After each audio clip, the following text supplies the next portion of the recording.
Ce samedi 11 mars, Lumen NAE a subjugué les 5 coachs de The Voice 2023, mais aussi le public avec sa reprise de Crazy de Gnarls Barkley. Le jeune homme de 27 ans s'est livré à Télé Loisirs à propos de sa seconde audition à l'aveugle exceptionnelle et a partagé sa joie d'intégrer l'émission. Lumen NAE, jeune Martiniquais de 27 ans, a subjugué les coachs et le public avec sa reprise puissante et captivante de Crazy de Gnarls Barkley. Le jeune homme n'était pas à son premier coup d'essai, puisqu'il a déjà passé les auditions à l'aveugle de The Voice il y a 2 ans, malheureusement sans grand succès. Cependant, loin de se laisser abattre, le chanteur a travaillé d'arrache-pied ces dernières années dans le but cette fois-ci d'intégrer l'émission. Lumen NAE revient en exclusivité pour Télé Loisirs sur son audition à l'aveugle surprenante et la demande totalement inédite des coachs après son passage. Toutefois, comme il nous l'a expliqué, le moment était tellement intense, qu'il ne se souvient plus exactement de sa prestation en détail. Lumen NAE, The Voice 2023, pour cette saison, je me suis donné Télé Loisirs. Vous avez tenté les auditions à l'aveugle il y a 2 ans, mais aucun coach ne s'était retourné. Pourquoi avez-vous décidé de retenter votre chance maintenant? Lumen NAE. Alors, après 2 ans, on va dire que j'ai beaucoup travaillé, je me suis remis en question sur pas mal de choses, notamment sur mon avenir dans la musique. Rire, à ce moment-là, j'ai pas mal travaillé sur mes musiques, enfin tout ce que j'écrivais par rapport à ma vie, mes histoires. Je me suis dit vraiment que The Voice était un tremplin assez conséquent, assez important, et que le fait de ne pas avoir été prise il y a 2 ans, il ne fallait pas que je m'arrête à ça parce que je pouvais toujours retenter ma chance. Est-ce que c'était une petite revanche? C'est clairement une revanche. C'est aussi une preuve de persévérance. Pour cette saison, je me suis donné. Je me suis dit que c'était la 2e fois et qu'il fallait que j'y aille à fond, que je ne fasse pas semblant. Quelle équipe auriez-vous voulu intégrer à l'époque? À l'époque, c'était un peu comme pour cette année, j'hésitais vraiment entre Vianney et Amel Bent. C'est vrai que j'ai plus un attrait pour Amel Bent dans le sens où je trouve que nos univers musicaux se rapprochent beaucoup. Et là cette année, j'ai choisi Vianney parce que je voyais aussi un peu le côté challenge, le nouveau, l'inconnu du moins, c'est ce qui m'a le plus attiré je pense.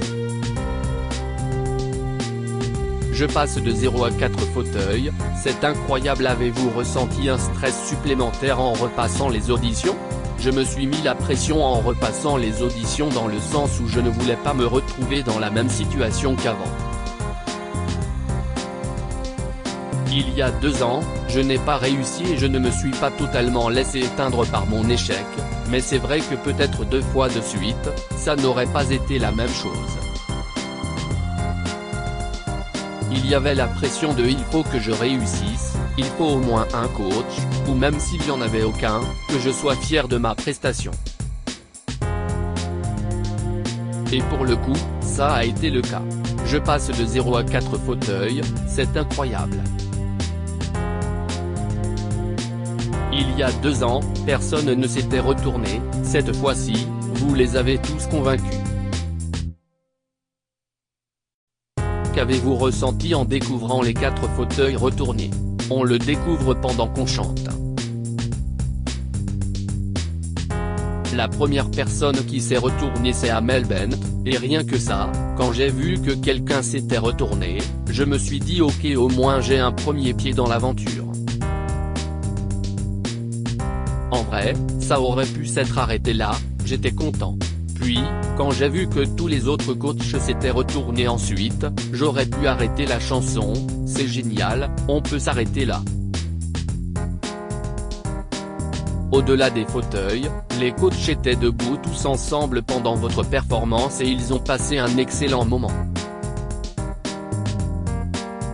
Le public était également debout. Était-ce la consécration? Totalement. Encore une fois, je n'ai pas l'image très claire dans ma tête, mais c'était fou. C'était incroyable. Clairement, c'était un moment suspendu dans le temps. Je n'ai que le mot incroyable qui me vient à ce propos. Les coachs se sont livrés une véritable guerre pour vous avoir dans leur équipe. Mais aviez-vous déjà une petite idée en tête de la personnalité avec laquelle vous vouliez collaborer cette saison? Oui, et pour le coup, ils se sont vraiment battus tous les deux.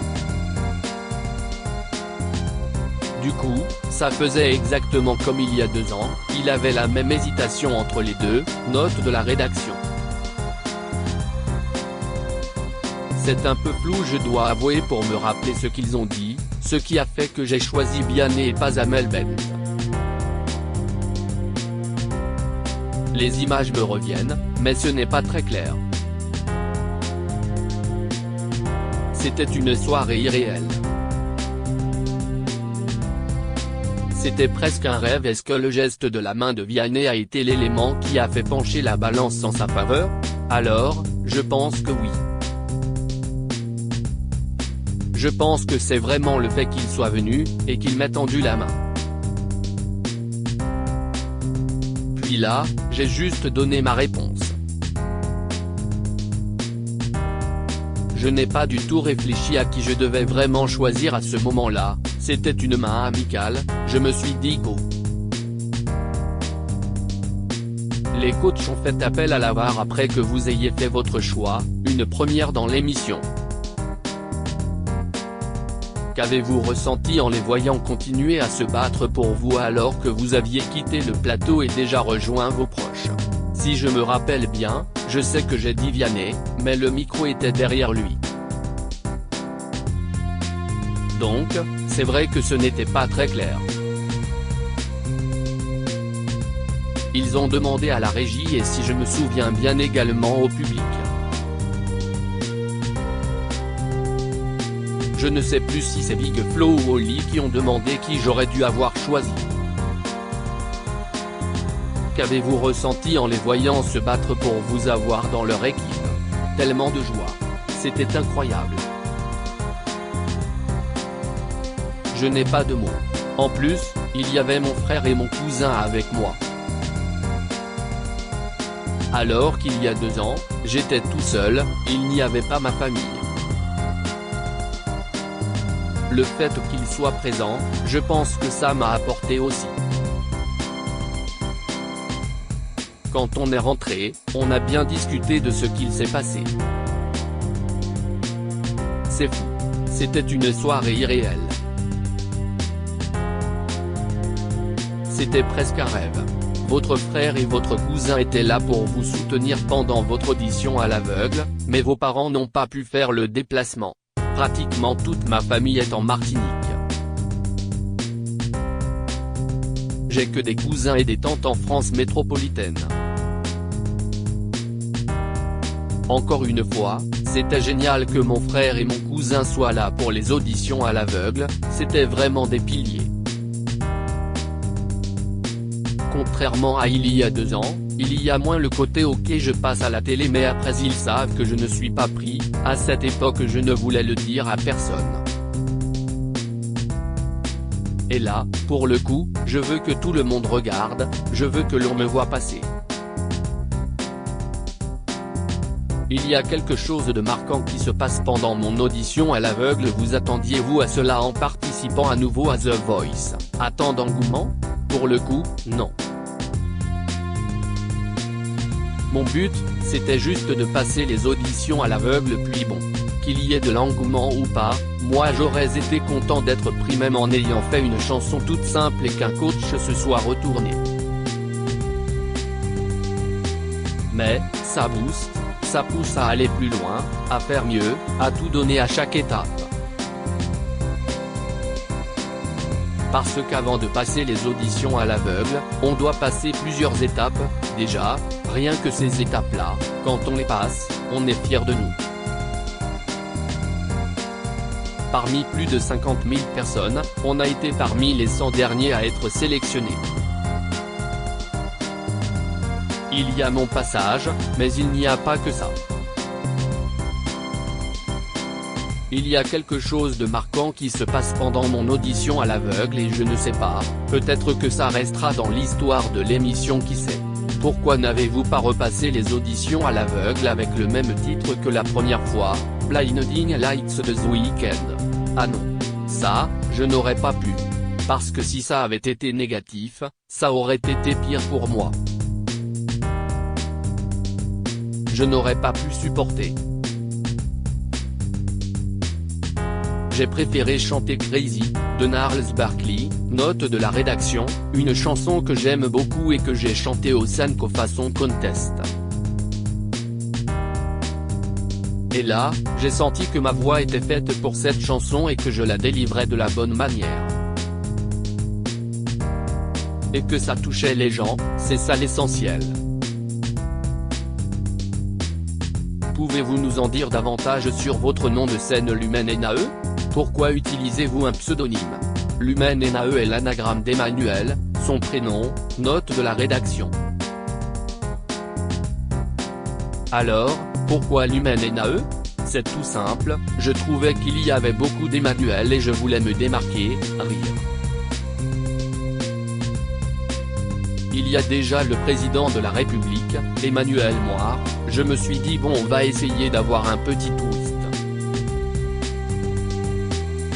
Au début, j'ai choisi comme ça parce qu'une anagramme je trouvais que ça sonnait bien et avec le temps, plus les gens m'appelaient comme ça, plus je trouvais que j'avais fait le bon choix. Il y en a qui disent que Lumen veut dire lumière, alors je me dis pourquoi pas, j'apporterai bien de la lumière dans le cœur des gens. J'ai envie d'apporter ma pierre à l'édifice et de chanter mes chansons en touchant le plus de personnes. Comment envisagez-vous l'avenir après The Voice? The Voice a toujours été pour moi un énorme tremplin. On chante devant des millions de personnes et ça permet au public de voir qui l'on est et de s'attacher à nous. Et moi clairement, c'est de vivre de la musique, de porter haut et fièrement les couleurs de la Martinique. On a notre place aussi dans l'industrie musicale. Rire, j'ai envie d'apporter ma pierre à l'édifice et de chanter mes chansons en touchant le plus de personnes. Où vous voyez-vous dans 5 ans? Alors, pas au Stade de France. Rire, je me vois plutôt dans des petites salles, ce serait bien que je puisse chanter dans un zénith, quelque chose comme ça.